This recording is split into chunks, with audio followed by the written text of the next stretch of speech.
Shalom, senang kembali bersama dengan saudara di malam hari ini. Di Selasa ini ya, Selasa malam ini kita akan coba lanjutkan tadarusan Alkitab kita. Kita masuk dalam Matius pasal 22. Jadi kita akan coba membahas pasal ini, ayat-ayat yang akan kita baca, perikop yang kita baca. Saya coba menafsirkannya secara sederhana, dengan harapan Bapak Ibu nanti ke depannya ketika membaca Alkitab, kalau terbiasa mengikuti apa yang style saya, gaya saya dalam menafsirkan Alkitab yang sederhana ini, Bapak Ibu bisa melakukannya sendiri. Ya, karena program ini dibuat bukan cuma untuk Bapak Ibu mendengarkan terus program ini, mengikuti terus program ini, jadi tergantung sama program ini, tapi program ini awal sejatinya saya buat agar saudara itu mulai tertarik membaca Alkitab, mulai menyukai Alkitab, dan berpikir paling tidak, untuk mengerti Alkitab, membaca Alkitab, memahami Alkitab tuh nggak sulit kok kalau kita mau, ya. Terlebih kalau kita mengandalkan Roh Kudus, pasti sedikit banyak Roh Kudus akan tolong kita, mengiluminasi kita, memberikan pencerahan kepada kita, sehingga ayat-ayat yang kita baca begitu mudahnya. Ya, apalagi kita orang Kristen, Alkitab kita sudah diterjemahkan dalam banyak bahasa. Ya, Bapak Ibu berbahasa Indonesia, ada Alkitab terjemahan Indonesia.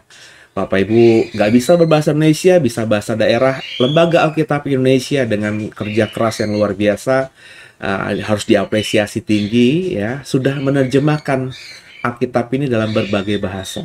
Jadi yang saya mau katakan kepada Bapak Ibu, kita mudah sekarang ini membaca Alkitab. Soal kualitas terjemahan ada kesalahan, ya tentunya karena diterjemahkan ya oleh manusia, sehebat apapun dia, ya adalah probability atau beberapa persentase yang mungkin kurang tepat gitu ya.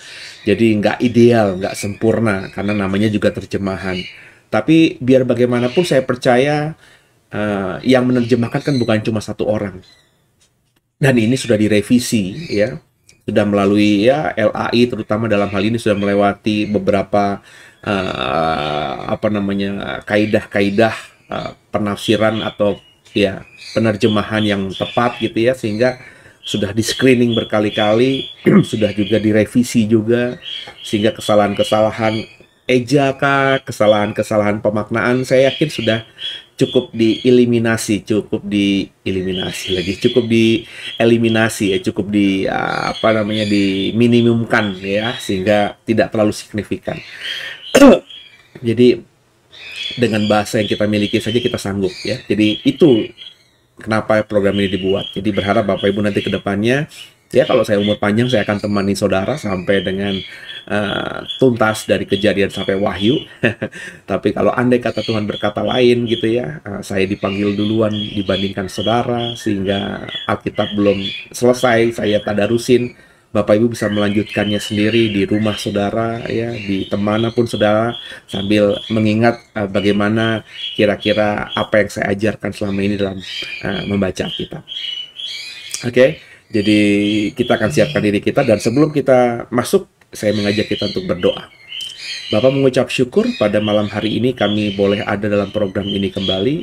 Doa kami Tuhan agar kami bisa memahami Alkitab kami lebih terang lagi, sebab Alkitab adalah lampu, Alkitab adalah kompas, sehingga kami tidak salah jalan, sehingga kami tidak tersesat dalam mengarungi hidup sebagai seorang musafir, pengelana di dunia ini. Sebab kami mau kembali ke rumah kami, rumah yang sedang Tuhan siapkan buat kami di surga. Bicara kepada kami, jangan satupun kami yang kau lalui. Haleluya. Amin. Kita siapkan Alkitab kita ya Bapak Ibu ya. Kita coba belajar Alkitab dari Matius pasal 22. Kita siapkan Matius 22 terlebih dahulu.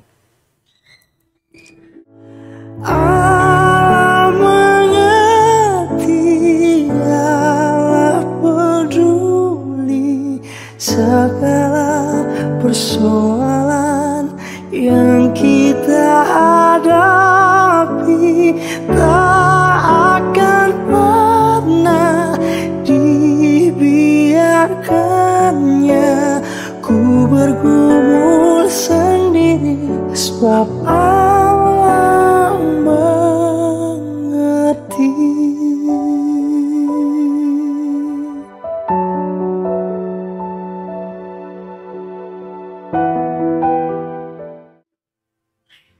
Iya, ada bantuan ya. Saya siapkan bantuan di layar saudara. Saudara bisa mengikutinya bersama saya. Kita baca ayat ini, Injil Matius pasal 22, perikopnya perumpamaan tentang perjamuan kawin. Ayat 1 bersama ya. Lalu Yesus berbicara pula dengan perumpamaan kepada mereka. Hal kerajaan surga seumpama seorang raja yang mengadakan perjamuan kawin untuk anaknya. Ia menyuruh hamba-hambanya memanggil orang-orang yang telah diundang ke perjamuan kawin itu. Tapi orang-orang itu tidak mau datang. Ia menyuruh pula hamba-hambanya yang lain. Pesannya, katakanlah kepada orang-orang yang diundang itu, sesungguhnya hidangan telah kusediakan. Lembu-lembu jantan dan ternak piaraanku telah disembelih. Semuanya telah tersedia. Datanglah ke perjamuan kawin ini. Tapi orang-orang yang diundang itu tidak mengindahkannya. Ada yang pergi ke ladangnya, ada yang pergi mengurus usahanya, dan yang lain menangkap hamba-hambanya itu, menyiksanya, dan membunuhnya. Maka murkalah raja itu, lalu menyuruh pasukannya ke sana untuk membinasakan pembunuh-pembunuh itu, dan membakar kota mereka. Sesudah itu ia berkata kepada hamba-hambanya, perjamuan kawin telah tersedia, tapi orang-orang yang diundang tadi tidak layak untuk itu. Sebab itu pergilah ke persimpangan-persimpangan jalan, dan undanglah setiap orang yang kamu jumpai di sana ke perjamuan kawin itu. Maka pergilah hamba-hamba itu, dan mereka mengumpulkan semua orang yang dijumpainya di jalan-jalan, orang-orang jahat dan orang-orang baik, sehingga penuhlah ruangan perjamuan kawin itu dengan tamu. Ketika raja itu masuk untuk bertemu dengan tamu-tamu itu, ia melihat seorang yang tidak berpakaian pesta. Ia berkata kepadanya, "Hai saudara, bagaimana engkau masuk kemari dengan tidak mengenakan pakaian pesta?" Tapi orang itu diam saja. Lalu kata raja itu kepada hamba-hambanya, "Ikatlah kaki dan tangannya, dan campakkanlah orang itu ke dalam kegelapan yang paling gelap. Di sanalah akan terdapat ratap dan kertak gigi. Sebab banyak yang dipanggil, tetapi sedikit yang dipilih." Haleluya. Ini ayat yang termasuk ayat yang paling, atau perikop yang paling berkesan yang saya baca. Saya tidak bilang yang lain tidak berkesan ya, yang paling berkesan. Jadi jangan dipintir ya. Karena sebagai manusia, tentu saya meyakini ya, sebagai manusia percaya, saya meyakini Alkitab itu adalah firman Tuhan. Tapi harus jujur, sebagai manusia saya mengatakan kepada saudara, ada kisah-kisah tertentu yang membekas sekali dalam hidup saya ya. Jadi lebih berkesan, paling berkesan ya dibandingkan yang lainnya. Meskipun yang lainnya itu berkesan, tapi ada beberapa kisah yang paling berkesan. Salah satunya cerita ini. Kenapa saya mau ceritakan ya? Jadi ini kan perumpamaan tentang kerajaan surga. Jadi Tuhan Yesus itu ketika hidup di bumi ya, long time ago, itu selalu berusaha membagikan apa yang dia tahu tentang surga. Karena nggak mungkin ada orang yang bisa menceritakan surga, karena nggak ada manusia yang pernah ke surga sebelumnya. Sampai sekarang juga belum ada orang yang ke surga dan kembali dari surga menceritakan tentang surga. Ada memang beberapa kesaksian, entah itu hamba Tuhan, entah itu orang biasa, ya. Banyaklah kesaksian bisa kita lihat, mereka katanya bertemu surga, tapi ya harus diuji juga, ya. Karena banyak, meskipun itu labelnya adalah pendeta, ya kesaksian mereka tentang apa yang mereka lihat di kerajaan surga itu ya agak berbeda dengan apa yang saya baca di Alkitab. Dan sekali lagi kesaksian orang terus harus diuji gitu. Nah, ini kesaksian iman, ya, kesaksian yang hukum, yang berkekuatan hukum itu harus diuji. Makanya kalau di pengadilan, Bapak Ibu punya masalah hukum, sampai ke pengadilan, Bapak Ibu harus untuk membela perkaramu agar perkaramu menang, kau harus memberikan banyak saksi.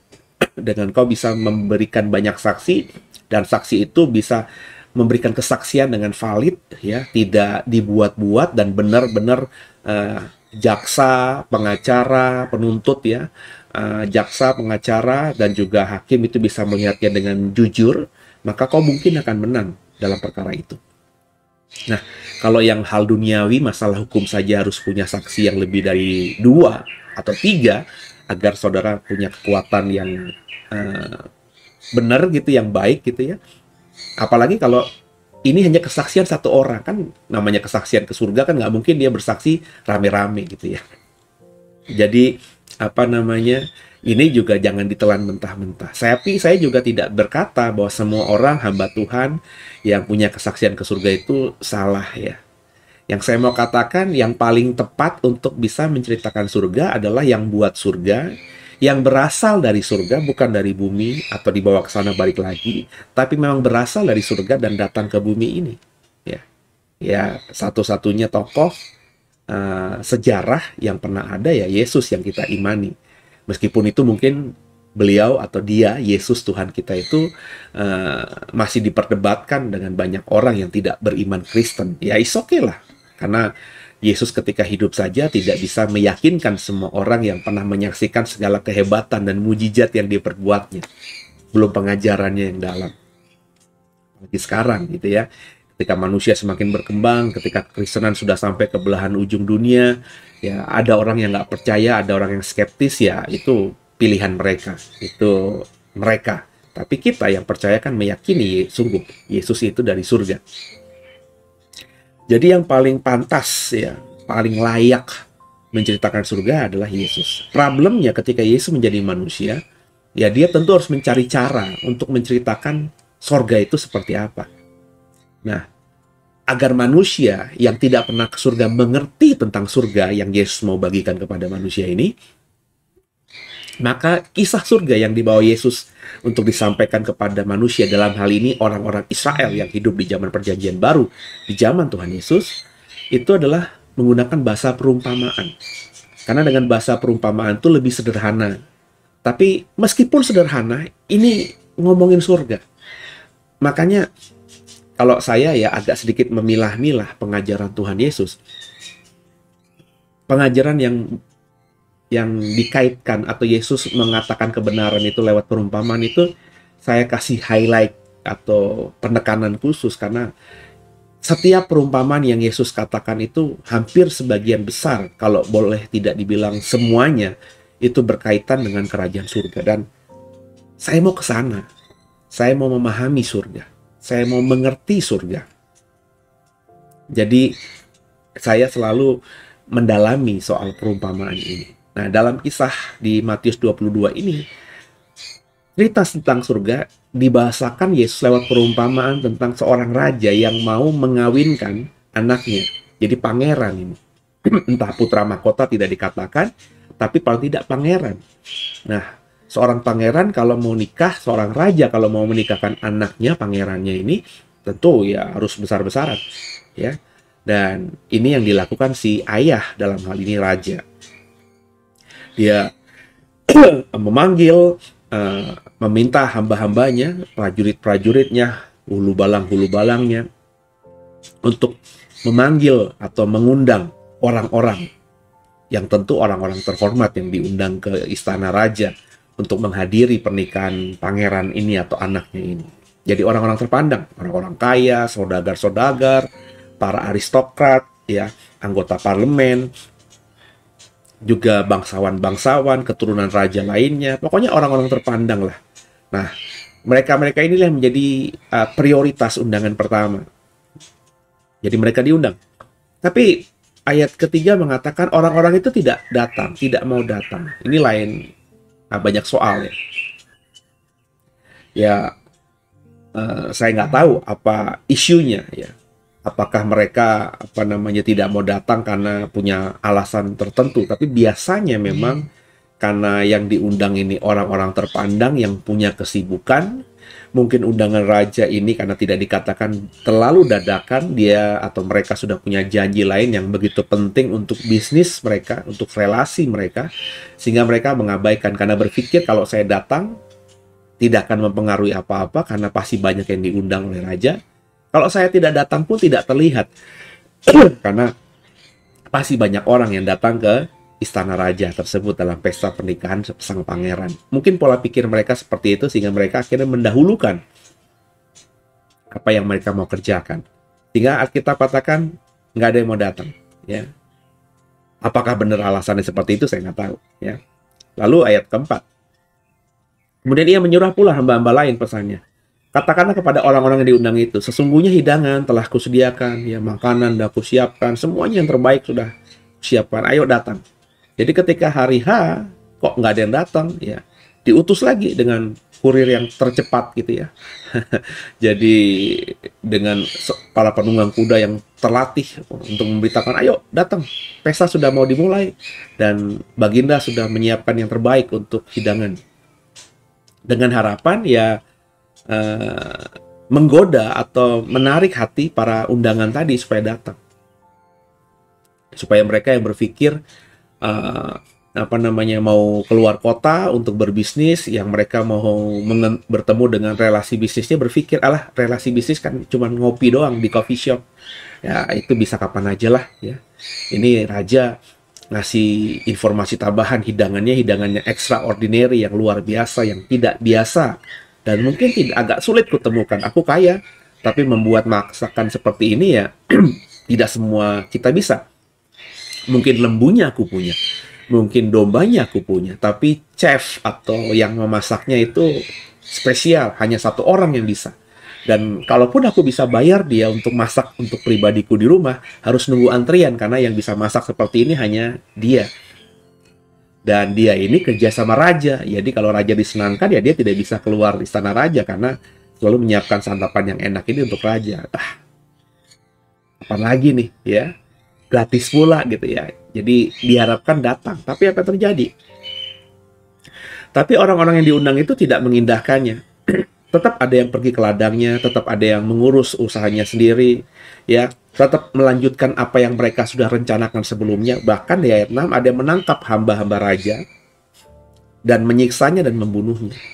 Ya, jadi ini rupanya bukan saudagar biasa, tapi saudagar yang kaya raya, sehingga mereka juga punya algojo-algojo atau penjaga-penjaga bahkan yang mungkin lebih hebat daripada pengawal raja. Kok bisa sih Pak? Ya bisa saja, di zaman dulu seperti itu. Saya mau beri contoh saja. Abraham tidak pernah kita katakan sebagai seorang raja. Abraham itu hanya orang yang diutus Tuhan untuk mendatangi atau menempati tanah perjanjian, tapi dia diberkati Tuhan, semakin hari semakin kaya raya. Alkitab mengatakan demikian. Jadi dia orang kaya raya. Dan begitu kaya rayanya, dia punya orang-orang atau budak-budak itu yang bukan budak biasa, tapi budak yang punya kelebihan dibandingkan budak-budak lain yang mungkin bisa dibeli di pasar. Pasar budak maksud saya. Hal itu zaman itu masih normal. Sehingga ketika ada peristiwa Lot keponakannya dan Raja Sodom ditawan oleh beberapa raja yang berperang dengan Sodom, ya Lot termasuk menjadi tawanan perang. Abraham yang mendengar ini kemudian membawa budak-budaknya yang notabene bukannya prajurit terlatih, dan Abraham bukan raja, untuk mengejar. Ini pertanyaannya, kenapa seorang kaya raya berani mengejar pasukan yang terlatih dan tergabung dalam koalisi? Karena yang menyerang Sodom, menawan Lot itu bukan satu raja. Kedorlaomer itu bukan sendirian, tapi diikuti oleh beberapa raja lainnya. Kok ada orang kaya berani melawan kerajaan-kerajaan yang notabene sudah lebih terstruktur hari itu? Prajuritnya terlatih hari itu. Mungkin prajurit bayaran juga. Kok berani? Dan Alkitab katakan Abraham menang lagi. Ini mengindikasikan bahwa di zaman itu, meskipun raja, ya, tapi ada bangsawan-bangsawan lain, ada orang-orang kaya lain yang punya pasukan. Kalau Bapak Ibu suka tentang cerita-cerita kolosal atau cerita-cerita tentang kerajaan-kerajaan zaman dulu di Inggris misalnya, ada raja, kemudian ada sir atau apa namanya lord tertentu di wilayah-wilayah tertentu. Raja ini meskipun raja yang dihormati sama para lord ini karena mereka memilih rajanya di antara mereka, tapi raja ini juga nggak bisa semena-mena melawan atau mengintimidasi para lord itu karena lord itu punya wilayah dan punya pasukan juga. Dan ada kalanya lord yang menguasai wilayah yang besar, pasukannya itu kuat sekali, ya. Sehingga meskipun kedudukan secara apa namanya hierarki ada di bawah raja atau kaisar atau apalah namanya, tapi kaisar juga berpikir panjang kalau mau ribut dengan atau mau menekan lord ini meskipun kekuasaan ada di tangannya, karena lord ini untuk ditekan mungkin kalah, tapi kalahnya juga akan membuat kerugian yang besar pada kerajaannya. Jadi mungkin ini yang marah sama raja ini adalah lord itu, ya. Para pengusaha yang kaya raya yang punya prajurit banyak, sehingga akhirnya kena annoying, diganggu sama undangan raja ini, ya. Dan memang dia punya jiwa pemberontak gitu, ya. Bahkan dikatakan utusan raja itu dibunuh gitu, ya. Nah, saudara, kemudian dikatakan murkalah raja itu ketika mendapatkan informasi bahwa utusannya ada yang ditolak, ya, diusir, bahkan disiksa dan dibunuh. Kemudian akhirnya dia mengirimkan jenderalnya, kurang lebih begitu, ya, pembunuh-pembunuh untuk membinasakan dan membakar kota-kota dari lord-lord yang menolak undangannya ini. Jadi pasukan terbaiknya dikirim dan benar-benar berperang dan akhirnya mereka semuanya mati, ya.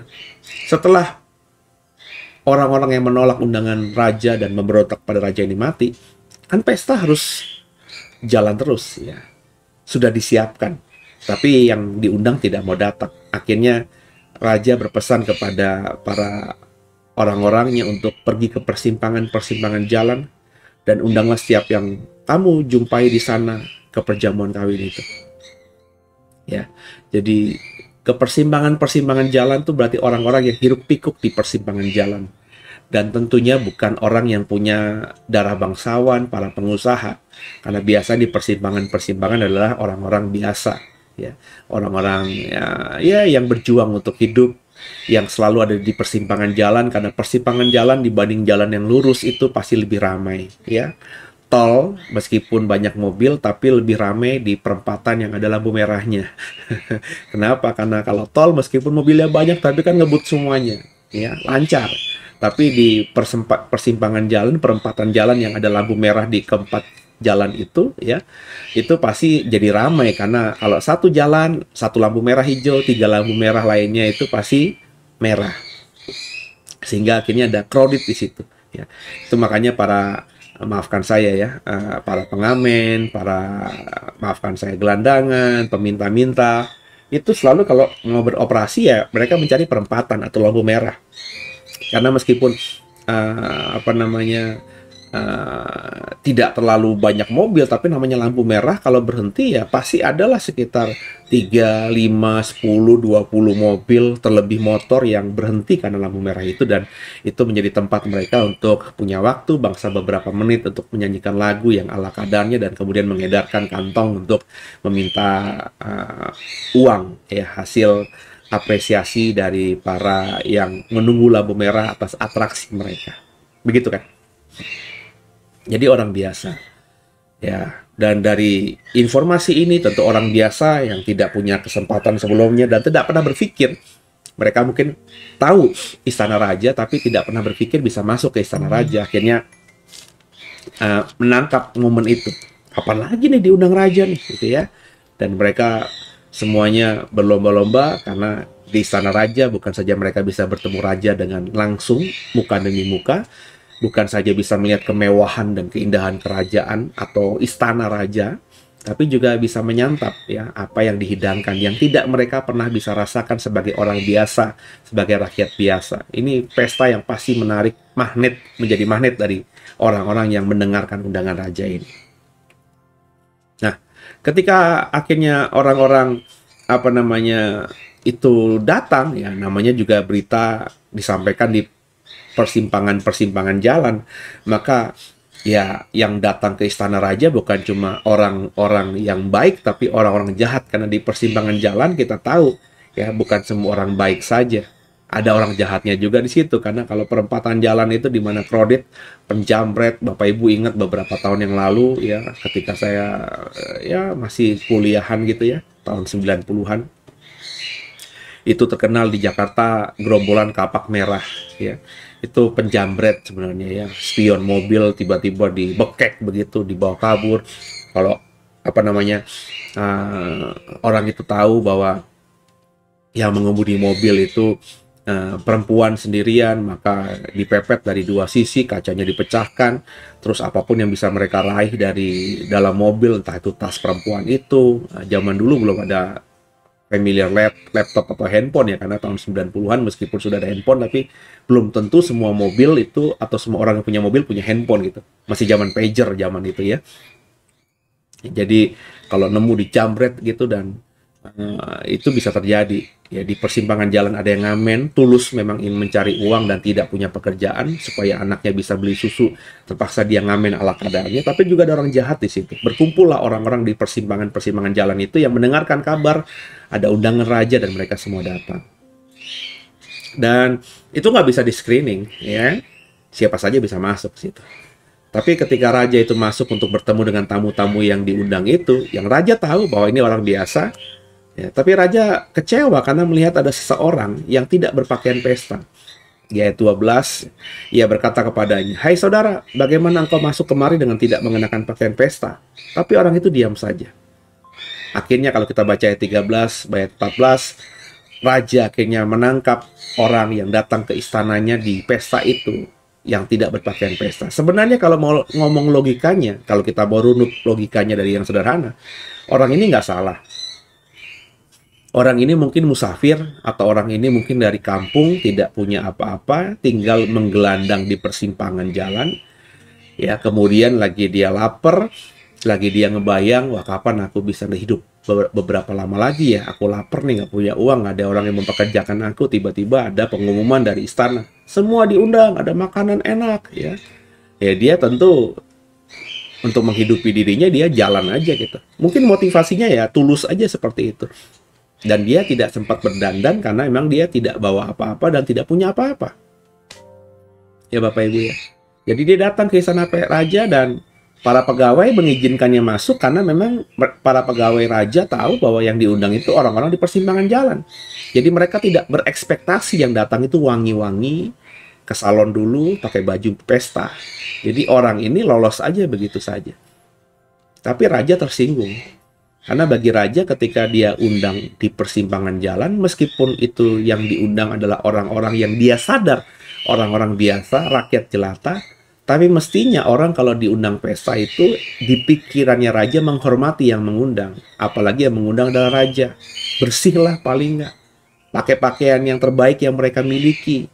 Jadi raja mungkin tidak memikirkan ada orang-orang yang mungkin tidak punya pakaian lain, menggelandang saat itu.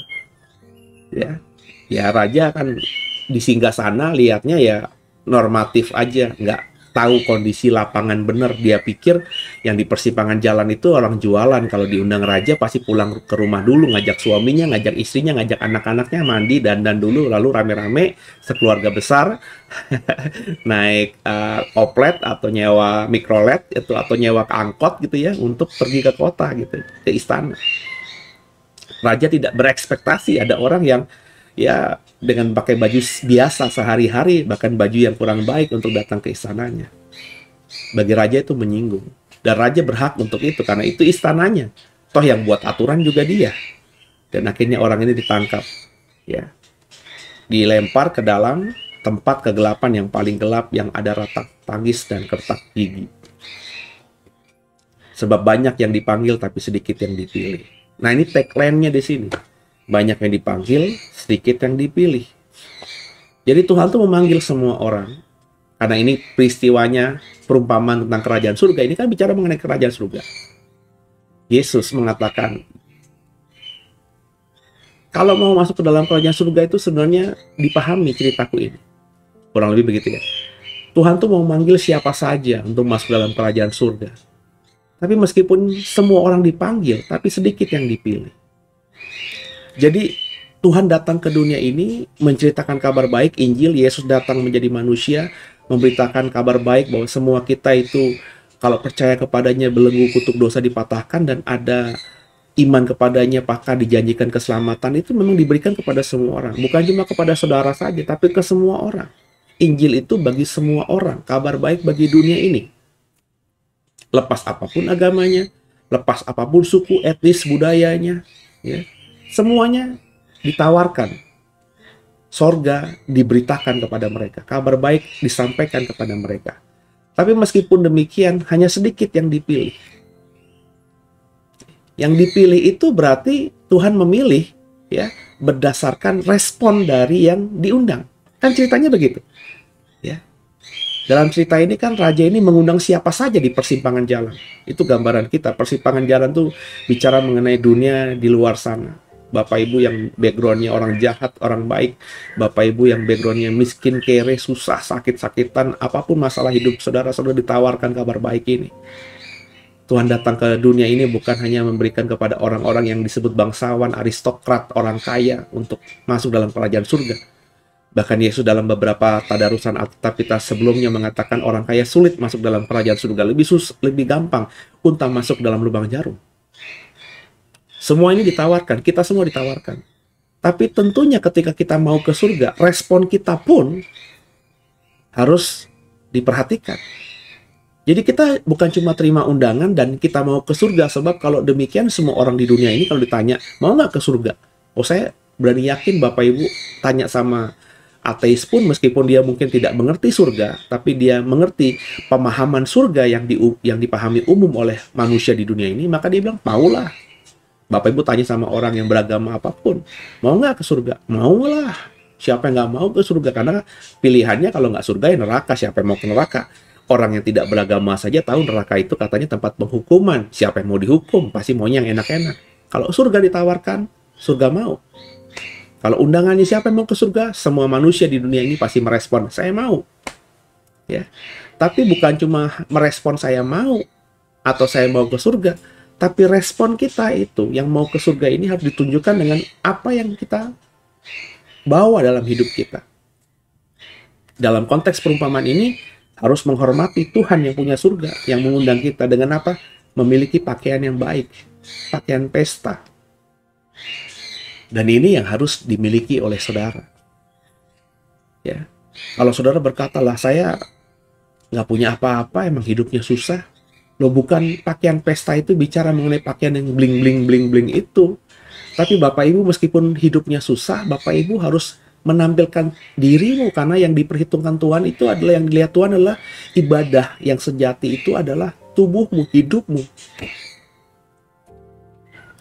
Jadi hidup kita tuh harus benar. Kita mau ke surga tapi hidup kita nggak benar. Ya nggak usah ngomongin, karena ini kan lagi ngomongin kitanya kita lagi hidup susah, hidup menderita, kita orang-orang di persimpangan jalan itu ya. Kita makan susah nih. Untuk makan hari ini aja puji Tuhan, besok nggak tahu kita mau makan apa. Tapi kita juga harus berpikir, saudara, bahwa ya kalau hari ini kita bisa makan, besok kita nggak tahu. Paling tidak sebelum kita besok mati, kita ini harus jadi orang yang baik gitu. Jadi kita lapar, kita pengen makan besok, ya kita kerja apa yang bisa kita kerjakan. Kerja yang halal, bukan kerja yang haram, bukan kerja yang menyusahkan orang, bukan kerja yang mengambil kerjaan orang lain, menikam orang dari belakang, bukan itu. Nah, respon kita ini harus benar. Nah, banyak orang Kristen masih percaya mereka adalah orang-orang yang dipanggil. Kita ini adalah orang-orang tebusan katanya. Tapi hidupnya sehari-hari tidak mencerminkan bahwa dia adalah orang yang mau merespon panggilan Tuhan itu dengan baik. Hidupnya masih mabok-mabokan, hidupnya masih gemerlapan dengan hal-hal duniawi, yang diomonginnya masalah berlian, yang diomonginnya masalah saham, semata-mata hanya ngomongin hal-hal yang duniawi. Duduk di atas mobil mewah, ketika keluarkan mobil mewah itu dari rumahnya, melihat tetangga seberangnya sedang susah, rumahnya terbakar, rumahnya reot, ya padahal dia kaya raya, dia nggak ada kepedulian. Apakah ini orang yang akan dipilih Tuhan untuk masuk dalam kerajaan surga. Mungkin dia dipanggil Tuhan, karena panggilan Tuhan bukan spesifik kepada dia saja, tapi kepada semua manusia. Tapi ketika dia merasa dipanggil Tuhan, apakah dia dipilih Tuhan? Itu masih pertanyaan, dan itu adalah sesuatu yang hanya bisa dijawab oleh Tuhan, bukan oleh saya, bukan oleh saudara, terlebih dengan tendensi kita menghakimi orang. Nangkep ya saudara ya? Jadi responmu bagaimana sebagai orang Kristen? Kau sudah menjadi orang Kristen yang seperti apa? Lanjut ya, kita baca ayat berikutnya tentang membayar pajak kepada kaisar. Ayat 15. Kemudian pergilah orang-orang Farisi, mereka berunding bagaimana mereka dapat menjerat Yesus dengan suatu pertanyaan. Mereka menyuruh orang-orang mereka bersama-sama orang Herodian bertanya kepadanya, "Guru, kami tahu engkau adalah seorang yang jujur, dengan jujur mengajar jalan Allah, dan engkau tidak takut kepada siapapun juga, sebab engkau tidak mencari muka. Katakanlah kepada kami pendapatmu. Apakah diperbolehkan membayar pajak kepada kaisar atau tidak?" Tapi Yesus mengetahui kejahatan hati mereka itu lalu berkata, "Mengapa kamu mencobai aku? Hai orang-orang munafik, tunjukkanlah kepadaku mata uang untuk pajak itu." Mereka membawa 1 dinar kepadanya. Maka ia bertanya kepada mereka, "Gambar dan tulisan siapakah ini?" Jawab mereka, "Gambar dan tulisan kaisar." Lalu kata Yesus kepada mereka, "Berikanlah kepada kaisar apa yang wajib kamu berikan kepada kaisar, ya, dan kepada Allah apa yang wajib kamu berikan kepada Allah." Mendengar itu, heranlah mereka dan meninggalkan Yesus lalu pergi. Sekali lagi, kembali berulang, saya sudah tadarusan Alkitab, hampir semua Injil, tinggal Matius, tinggal beberapa pasal saja. Markus sudah, Lukas sudah, Yohanes sudah, dan Matius sudah sampai pasal 22. Jadi Bapak Ibu yang sudah mengikuti tadarusan kitab Injil ini mestinya paham. Berkali-kali saya bilang, kalau ngomongin orang Farisi, orang Saduki, ahli Taurat, ya, itu mereka imam-imam kepala, itu mereka memang sudah niatnya jahat. Perspektifnya negatif kepada Yesus karena iri hati dan lain sebagainya.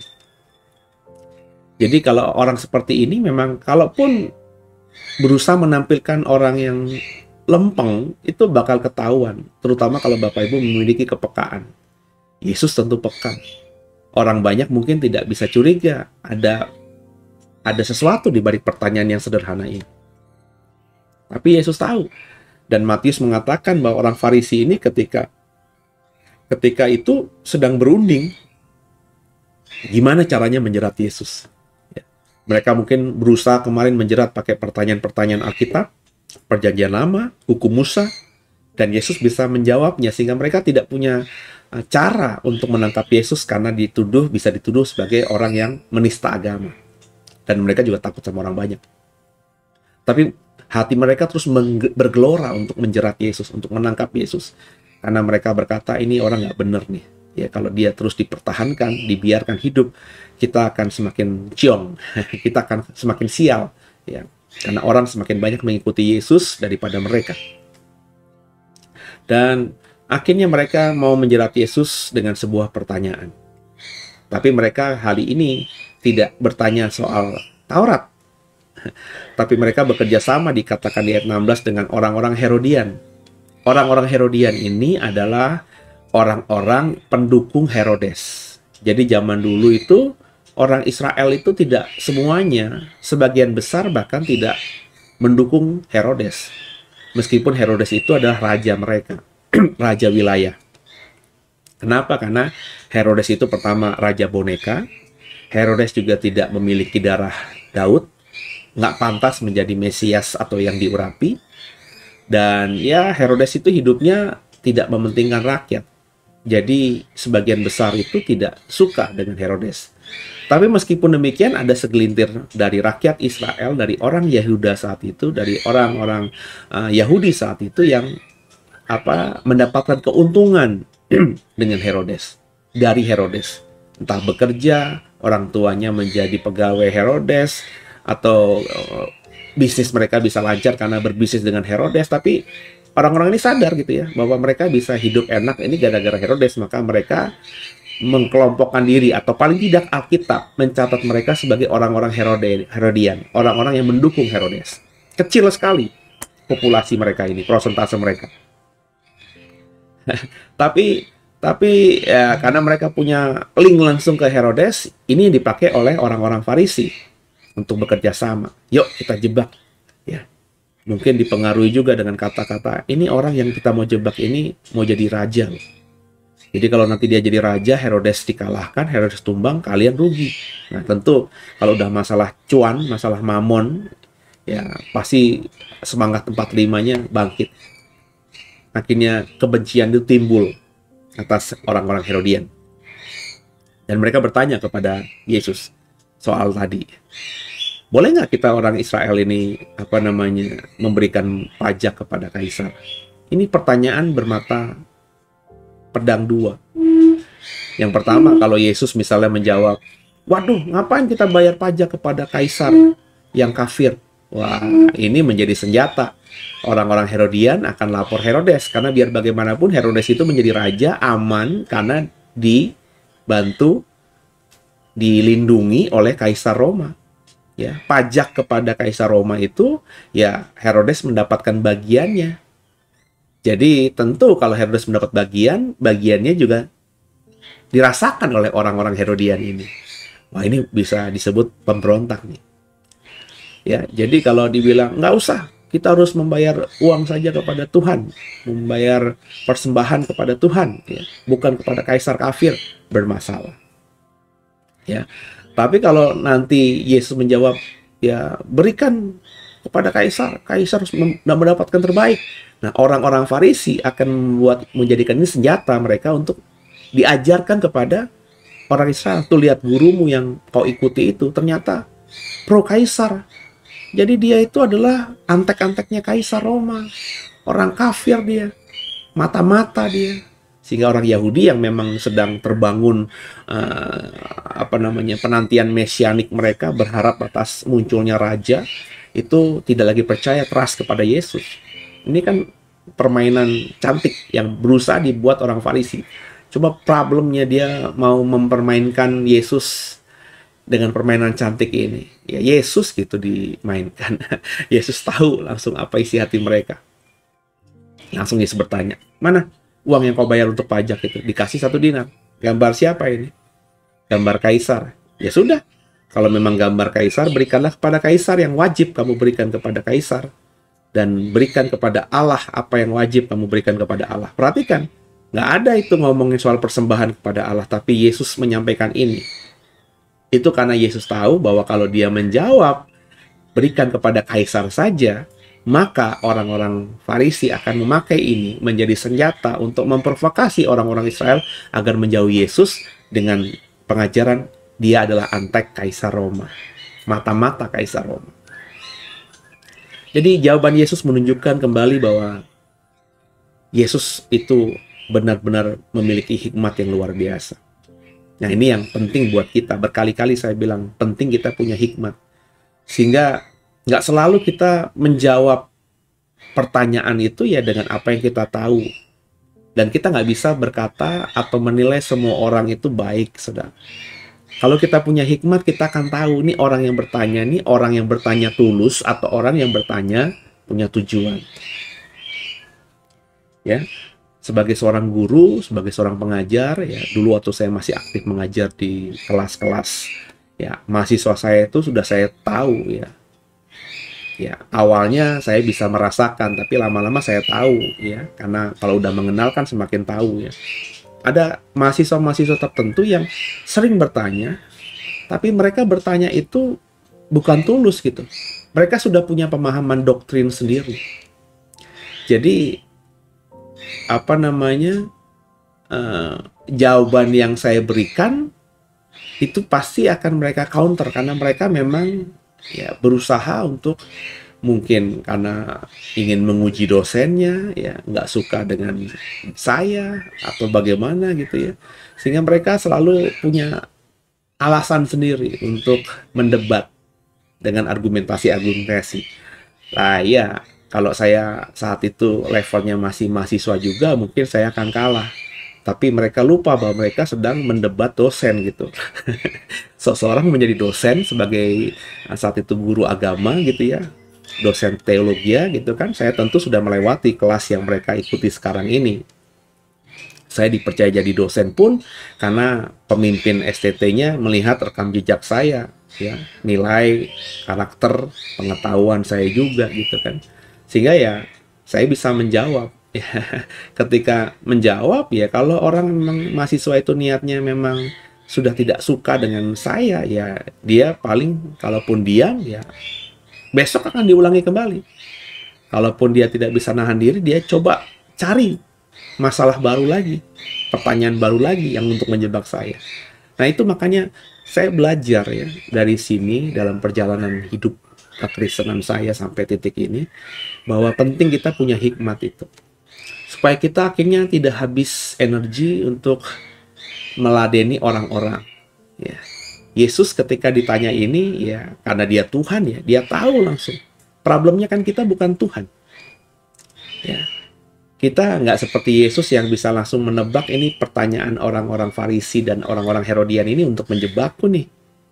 Ya, sehingga selalu kalau kita membaca, Bapak Ibu kalau ikuti tadarusan saya, jawaban Yesus itu selalu jawaban yang brilian sekali.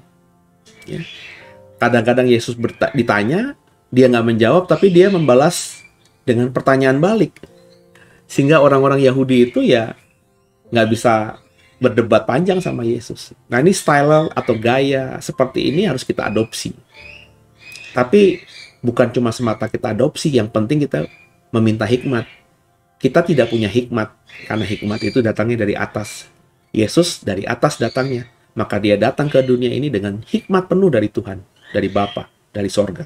Dia yang punya hikmat itu. Maka kalau dia memberikan jawaban-jawaban yang brilian, ya karena dia memang sang hikmat. Nah, kita kan manusia biasa. Makanya kita sebagai orang percaya bukan cuma sekedar percaya Yesus Kristus adalah Tuhan Juru Selamat, tapi kita juga harus meminta hikmat yang datangnya dari Tuhan itu. Nah, dengan kita meminta hikmat dan belajar dari kitab Injil bagaimana Yesus menjawab pertanyaan-pertanyaan orang yang ingin menjebaknya, saya yakin kita akan menjadi orang yang tidak akan bisa dijebak oleh apapun juga. Jadi ini penting buat semua kita memahami, dan saya berharap semua kita juga bisa mengerti. Ya, jadi kita belajar untuk hari demi hari ya dekat dengan Tuhan, karena hikmat itu didapatkan dengan keintiman dengan Tuhan juga. Ya. Jadi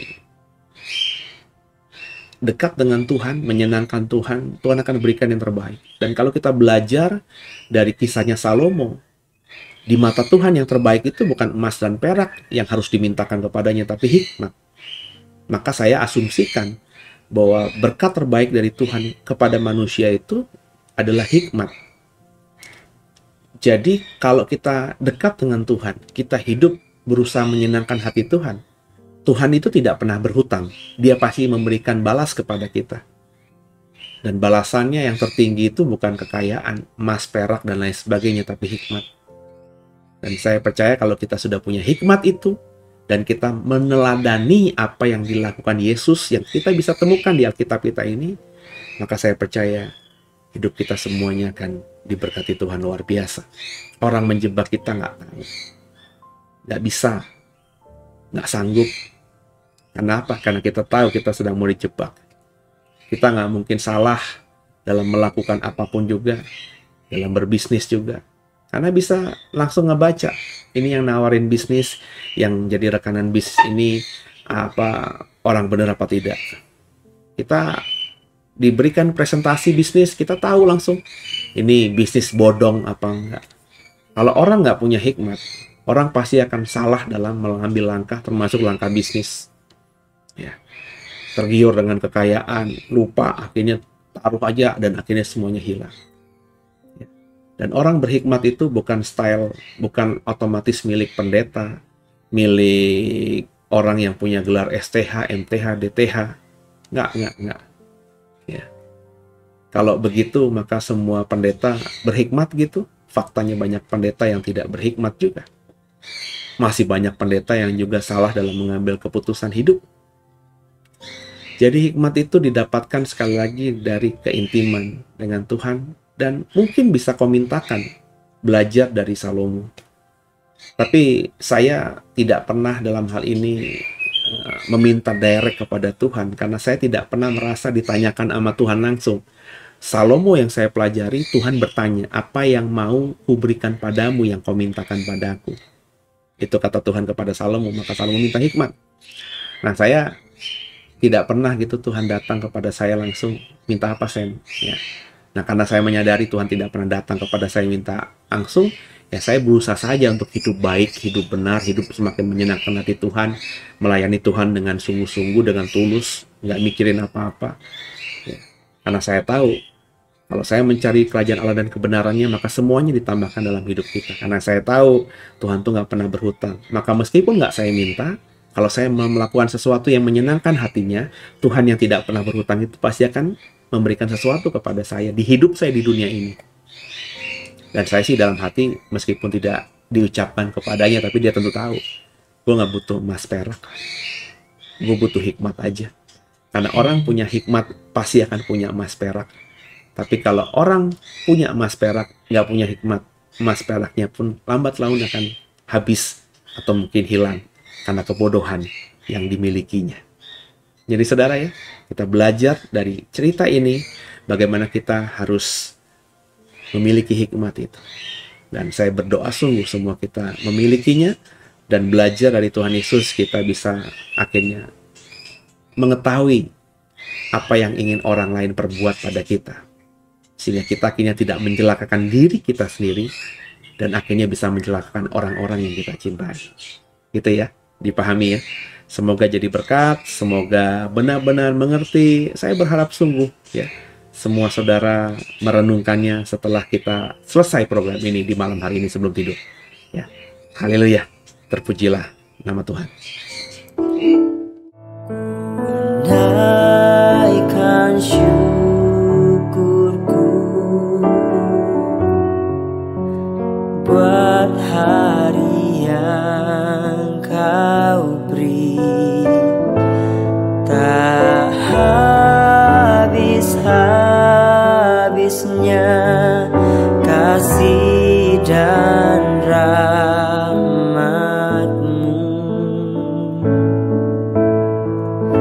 Selalu baru dan tak pernah terlambat pertolongan-Mu, besar setiamu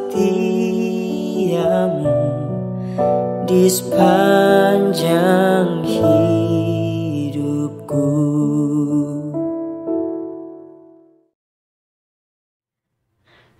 Ya, kasih Tuhan, biji mata Tuhan, malam hari ini kita selesaikan dulu ya sampai ayat 22 dan ayat 23 nanti kita coba lanjutkan sampai ayat yang ke-46 kalau tidak salah ya, Matius 22 sampai 46 di beberapa malam ya. Jadi ini hari Selasa malam, besok saya akan siapkan program Living in Wisdom.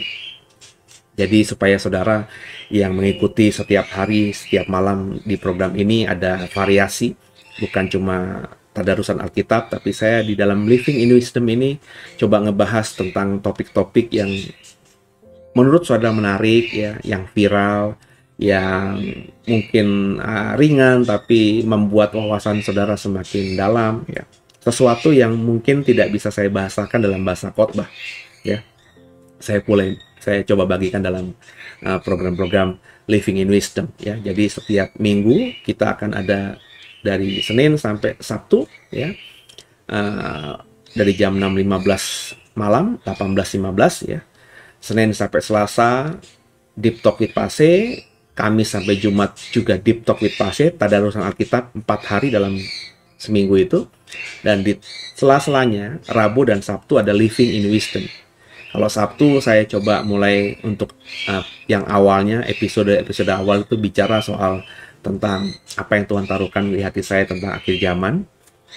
Dan di Rabu mungkin tentang topik-topik yang menarik gitu ya. Jadi besok malam nantikan program Living in Wisdom, dan kalau saudara ada pertanyaan atau ada ide, ada pertanyaan, ada sesuatu yang ingin dibuatkan program gitu ya, materi apa yang saudara rasa dibutuhkan saudara untuk saya gumuli dan saya siapkan materinya untuk menjawab pertanyaan saudara. Silakan nanti bisa di kolisi komentar di kolom komentar, di kolom live chat, atau mungkin saudara bisa japri kami ya di nomor admin yang ada ya. Nomor ini langsung nanti direct ke saya ya tentang apa yang menjadi masukan saudara untuk bisa saya bagikan di dalam program-program entah itu Deep Talk with Fase ataupun Living in Wisdom. Semoga dengan Senin sampai Sabtu saya selalu ada buat saudara, ini memberkati saudara, dan harapan saya saudara yang rajin mengikuti program ini tumbuh jadi orang Kristen yang memiliki iman yang semakin kuat, iman yang semakin bertumbuh, dan pasti hidupnya menyenangkan Tuhan. Gitu ya. Jadi saya akhiri program ini, dan sebelum kita berpisah, kita satu dalam doa. Makasih Tuhan, buat malam hari ini kami selesaikan program ini, dan berikan kami hikmat marifat-Mu, Roh Kudus, tolong kami sehingga ayat-ayat yang kami baca tadi bukan cuma kami baca, kami dengar penafsiran sederhananya, tapi mampukan kami jadi pelaku-pelaku firman. Ampuni salah dosa kami, Yesus Kristus, Kau adalah Tuhan Juru Selamat kami yang hidup, dan ke dalam tangan-Mu lah kami serahkan tubuh, jiwa, dan roh kami. Haleluya. Amin.